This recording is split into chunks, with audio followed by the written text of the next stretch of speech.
Friends, welcome to my YouTube channel maths edutainment, maths education with entertainment. तो friends, आज हम इस video में 10th क्लास के फर्स्ट चैप्टर रियल नंबर की फर्स्ट एग्जांपल को सॉल्व करेंगे। तो हमारी फर्स्ट एग्जांपल क्या है? Use Euclid's division algorithm to find the HCF of 12576 and 4052। मतलब हम क्या करेंगे, 12576 और 4052 का HCF निकालेंगे। कैसे निकालेंगे? यूक्लिड डिवीज़न एलोग्रिथम के साथ। तो अब हमने ये वर्ड पहली बार सुना, यूक्लिड्स डिवीज़न एलोग्रिथम। तो हमें सबसे पहले यही पता होना चाहिए कि ये यूक्लिड्स डिवीज़न एलोग्रिथम क्या है और ये किस तरह से यूज़ होगा। इसमें एक वर्ड आ रहा है डिवीज़न। तो अब हमें पता है कि डिवीज़न क्या होता है? डिवाइड। तो डिवीज़न डिवाइड होता है, मतलब इस क्वेश्चन में हमने क्या करनी है? डिवाइड।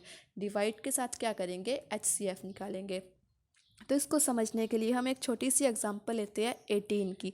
18 को हमने 9 से डिवाइड किया तो हमारे पास रिमाइंडर आ गया 0। अब हमें पता है कि 18 यहाँ पे क्या है? डिविडेंड है। 9 क्या है? डिवाइज़र है। 2 क्या है? कोशेंट। और 0 रिमाइंडर।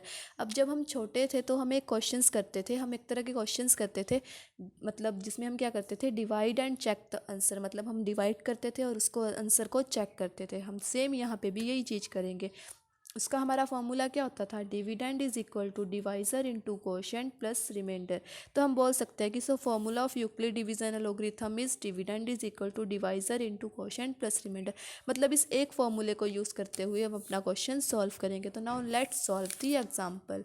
तो हमारे पास एग्जाम्पल में क्या करना था? हमने HCF निकालना था। किसका किसका? 12576 एंड 4052 का। तो इससे पहले कि मैं इस एग्जाम्पल को सॉल्व करना शुरू करूँ, मैं आपको कुछ बातें बताना चाहती हूँ। सबसे पहले तो क्या कि ये जो क्वेश्चन है हमारा, ये स्टेप्स में सॉल्व होगा। सेकंड थिंग क्या, इसके स्टेप्स कब तक रिपीट होंगे? जब तक हमारा रिमाइंडर 0 ना आ जाए।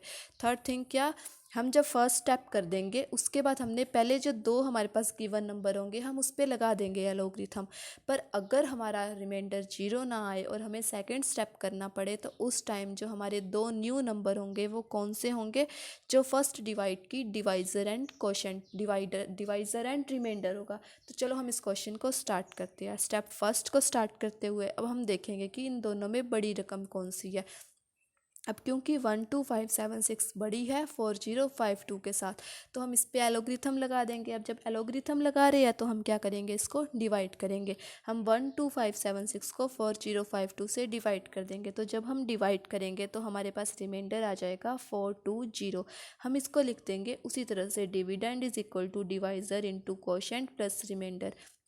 अब हमें पता था डिविडेंड है 12576, डिवाइज़र है 4052, कोशेंट है 3 एंड रिमाइंडर है 420। अब जैसे कि मैंने बोला कि अगर रिमाइंडर 0 ना आए तो हमें इसके स्टेप्स रिपीट करने पड़ते हैं। तो हम सेकंड स्टेप की तरफ चलेंगे।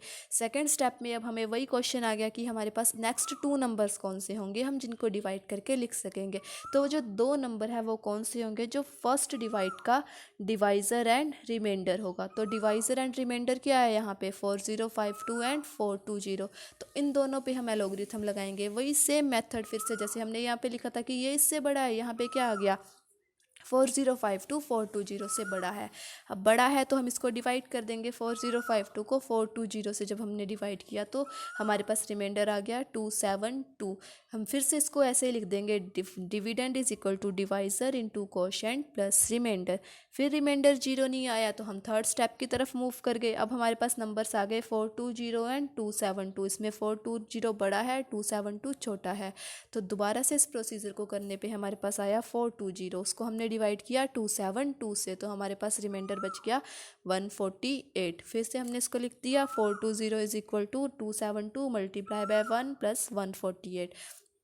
अगेन रिमाइंडर 0 नहीं है तो हम फिर दोबारा से इसी प्रोसीजर को रिपीट करेंगे। तो इस बार नंबर्स कौन से हो गए? 272 and 148। So 272 is greater than 148। सो 272 को जब हमने डिवाइड किया 148 से तो हमारे पास रिमाइंडर आ गया 24। 124 सॉरी। तो हम लिख सकते हैं 148 into 1 plus 124। Again remainder zero नहीं है तो हम आ गए फिफ्थ स्टेप पे, पर हमारा आंसर नहीं आया। फिर remainder not equal to zero, फिर हम 148 को 124 से डिवाइड कर देंगे। तो हमारे पास क्या आ जाएगा, 124 वन ज़ा 124, हमारे पास रिमाइंडर कितना बच गया 24। अगेन अब हम रिमाइंडर फिर जीरो नहीं है, रकमें कौन कौन सी आ गई 124 एंड 24। इन दोनों पे फिर से सिक्स स्टेप में हमने यही एलोग्रिथम लगाई तो 124 क्या आ गया 24, 5 ज़ा होता है 120। 120 में हम प्लस करेंगे 4 तो हमारे पास आ जाएगा 124। फिर से हो गया dividend is equal to divisor into quotient plus remainder, पर रिमाइंडर तो फिर जीरो नहीं आया। तो अब 24 इज़ ग्रेटर देन 4, तो हम आ गए अपने सेवन्थ स्टेप की तरफ।